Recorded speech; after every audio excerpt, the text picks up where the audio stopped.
Something Noble Novel Study. Ch5. After my visit to Terrell, I feel two different ways. I'm happy Dre is going to get a kidney. But I can't believe Terrell's main concern is for himself. He really feels nothing for his own son. How can that be? I guess it must be different for men. Dre didn't come out of his body. And he didn't watch him grow up. If he did, he would see him as a person. Not just a way of getting out of prison early. I decide to call the parole board and ask if it's really true he can get out early for donating a kidney. They tell me there are no guarantees, but it would help Terrell's case a lot. It would show he's ready to start giving back to the world, instead of stealing from it. The way Terrell's mind works has me spinning. He had this whole angle figured in 2 seconds. Dre is just a means to an end. It doesn't matter. It's not like we will owe him anything. We'll both be getting something out of the deal. So I decide not to think about it anymore. And I also decide I'm not going to say anything to Dre about Terrell's real reason for wanting to help. He doesn't need to know. Let him think he has a father who cares. Let him feel for once like the world isn't a completely cold and hard place. Dr. Wendell warned me that donating a kidney was complicated. Once we found a potential donor, he would have to do more tests to make sure it really was a good match. So I don't tell Dre yet that we might have a kidney for him. He doesn't even know I went to see his father. I let the doctor's office know Terrell said yes. They say they will start the process, whatever that means. We have to sit tight and wait. It shouldn't take too long. In the meantime, I take Dre every other day for dialysis. It helps him feel a lot better. There's no way he can go to school, so I get his homework for him. Last thing I want is for him to fall behind. We have a lot of time to sit and talk while he's getting his treatments. You still thinking about college? I ask him. Yeah, he says. I'm still thinking about it. You keep those grades up, maybe you'll get a scholarship, I say. Yeah, well, we both know that's the only way I'm getting an education, he says. There's always the community college. You could start there. Learn some kind of a trade. Then move on up the ladder. Nothing wrong with that. But Dre shakes his head. His dreadlocks whip back and forth. University, he says. That's where I belong. Dre sees himself as a professor. I don't know where he gets this from. I never liked school much. I certainly never thought about getting a higher education. I was happy just to finally get my GED when I was 26, after almost 10 years of being a single mom. That was also the year I met Ernest and we got married. For a while, things were looking up.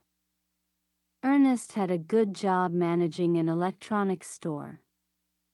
We lived in my little house. Soon Marco came along. We were a real family. But Ernest had a little problem staying faithful. I don't know for sure how long his affair with that salesgirl was going on. I know one thing, I couldn't ever trust him again, not after she started calling our house. He swore up and down it would never happen again, but by then it was too late. I can be a very understanding person, sometimes. If you break your promise to have your pizza at my house in 30 minutes or less, I'll give you a second chance. But if you break your marriage vows to me, you're out the door. I'm proud of you, I say to Dre. Why? For going to university. Mama, he says, what are you talking about? I haven't even finished high school yet. Yeah, I know, I say. I'm just proud of you for even wanting to do it. You don't know how much that means to me. All a mother wants is for her kids to do well. And you will. If I make it through this, you mean, he says, nodding at the machine. You will, I say again. I just know it.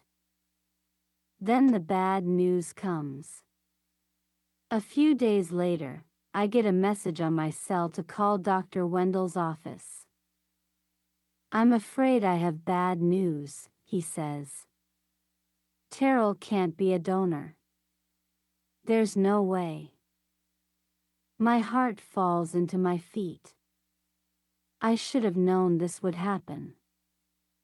Why not? I ask.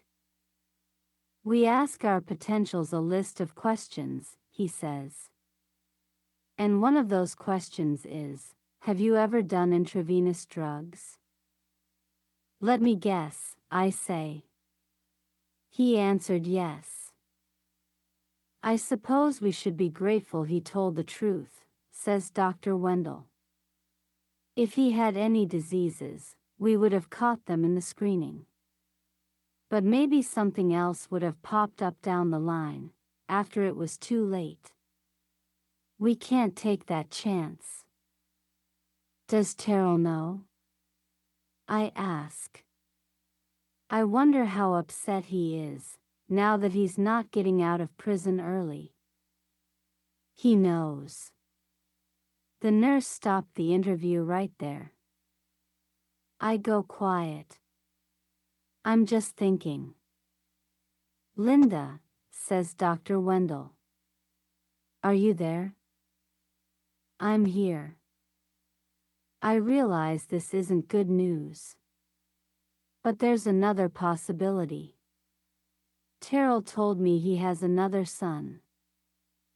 I can hardly believe my ears. But I don't know why I'm surprised either.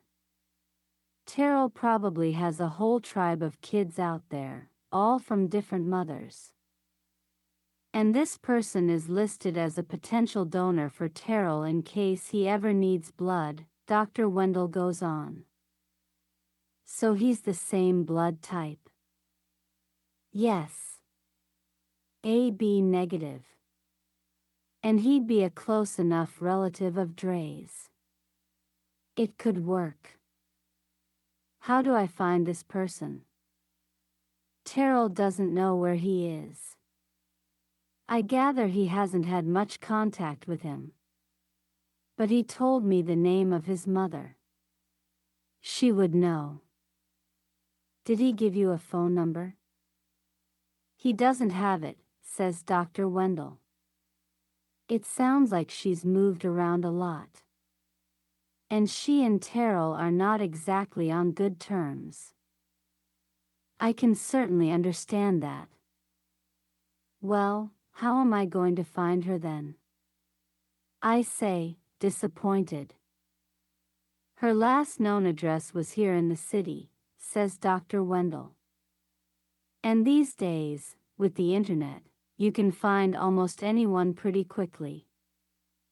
So if I get a hold of this woman, she could tell me where Terrell's other son is? Possibly. It's worth a shot, don't you think?